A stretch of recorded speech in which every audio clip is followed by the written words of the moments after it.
Today we're going to talk about the materials that make up the bulk of your speech, your supporting materials. They offer evidence for your arguments and provide clarification and understanding regarding your speech topic. Supporting materials are the bits of information and arguments that support the main points of your speech. They are the support you use to make your arguments seem reasonable to your audience. In this presentation, I'm going to go over some of the most common types of supporting materials, so make sure that you're familiar with and use a good mix of options available to you. Arguments are good ones. They can also be used to clarify your main points, to offer more specific examples, and to make your ideas more clear overall. Supporting materials help convince your audience that your arguments are probably true. It's not enough to just make claims without backing those claims up with good evidence. The more evidence you have and the better that evidence is, the better your chances of having an impact on your audience. Good supporting materials are crucial to your efforts to be persuasive and remembered.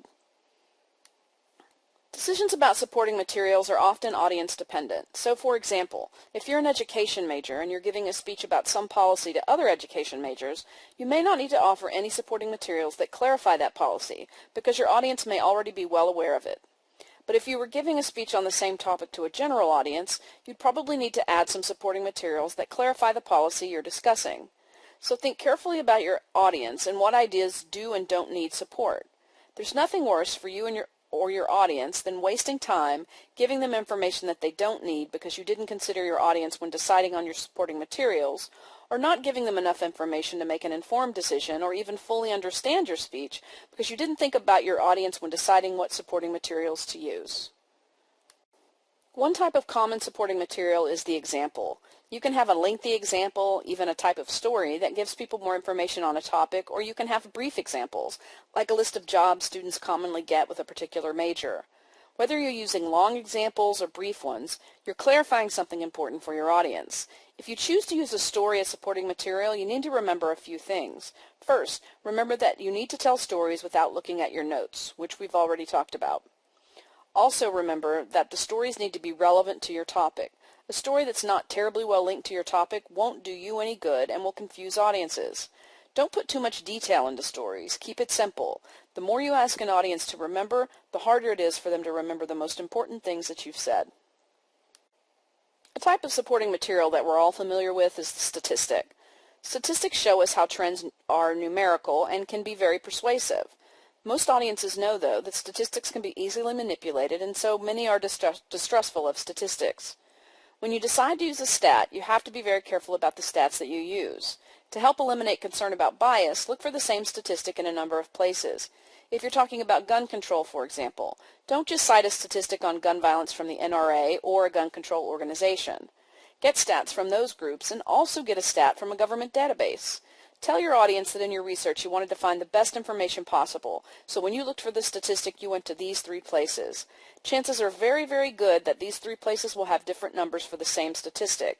So you can tell your audience that one organization had 65%, the other listed 50%, and the third listed 45%, so that we can estimate the answer is probably somewhere in the range of 45 to 65%. That way you tell your audience that you tried to avoid bias and tried to get them the best numbers possible. Using statistics that are biased are the easiest way to have an argument discredited, and the use of cell phones makes it too easy to find another statistic on the spot and embarrass you. Don't set yourself up for embarrassment. Use statistics fairly. Your book talks about other concerns with regard to stats, so make sure that you're aware of those potential pitfalls.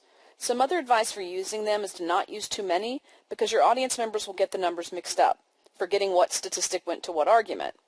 You should also round off statistics. So if the statistic is 53.4%, just say 53%. 53% is more likely to be remembered by your audience than 53.4%. Remember also that correlation doesn't equal cause and effect. So make sure that you don't represent something as cause and effect when that relationship hasn't been established by the statistic. You might also provide more meaning through comparison for your statistics. It may be hard for an audience to understand what certain percentage of the Gulf's coastline that was ruined because of an oil spill looks like. But if you can find out the amount of that coastline ruined is equal to the size of the state of Rhode Island, for example, that's something that people can more easily comprehend. Statistics can be abstract, so make sure that you make them clear when you need to. Analogies are a type of supporting material that aren't used as often as they should be. The point of the analogy is to make something new more understandable to your audience by virtue of comparing the new thing with something they already know about. Analogies probably aren't used as much as they should be because for the most part people don't think of them naturally. Most of us have to expend energy and time to think about them.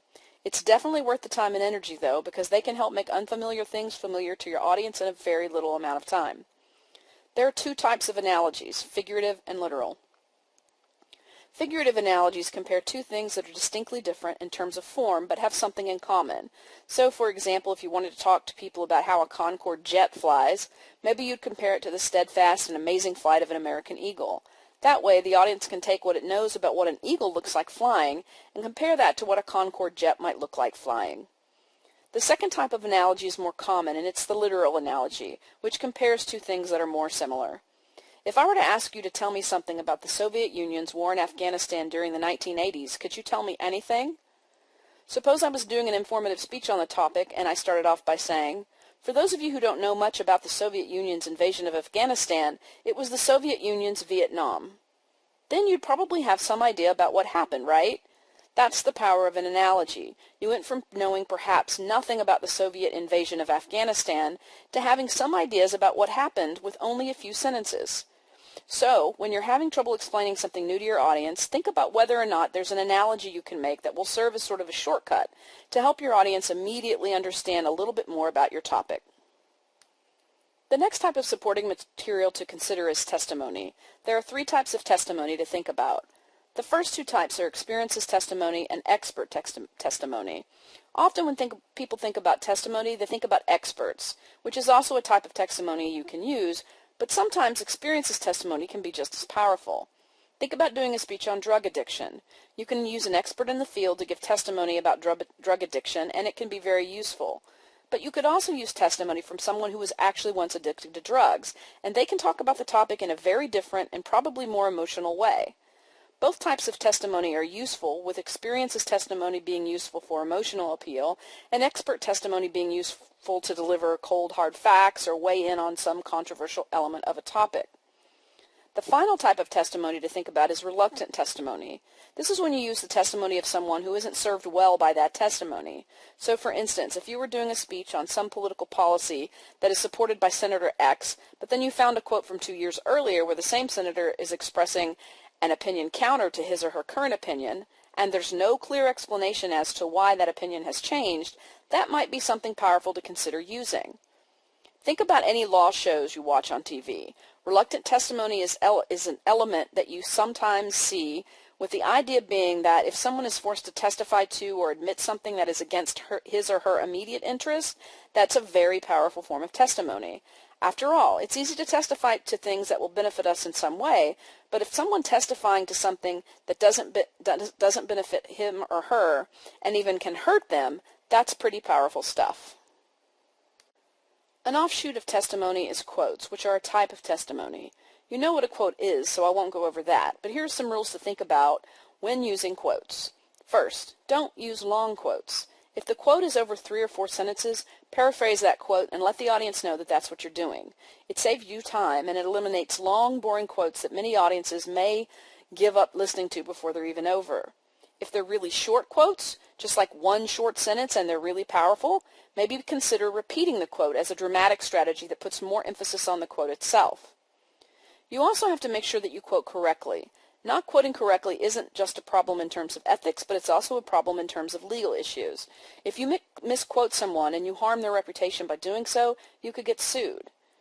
You need to make sure that you quote correctly. Remember that the power of a quote depends on who's saying it, so make sure that you also tell us who that person is, and if it's not somebody that we already know, give us that person's position so we can understand why it's important that we consider what he or she is saying. You need to also think about currency. Trust that when you get a bit older, you're not going to want to be bound by everything you believed and said out loud in your youth. People change and our ideas change as new experiences teach us new things. We see this a lot in politics. People will say something, take something that someone said 20 years ago or something they did 20 years ago and act as if it's relevant now. If the person obviously still holds the same beliefs, then it's relevant. But if the person hasn't shown any indication that he or she still believes what they said, then it's really not fair to bring up that old quote.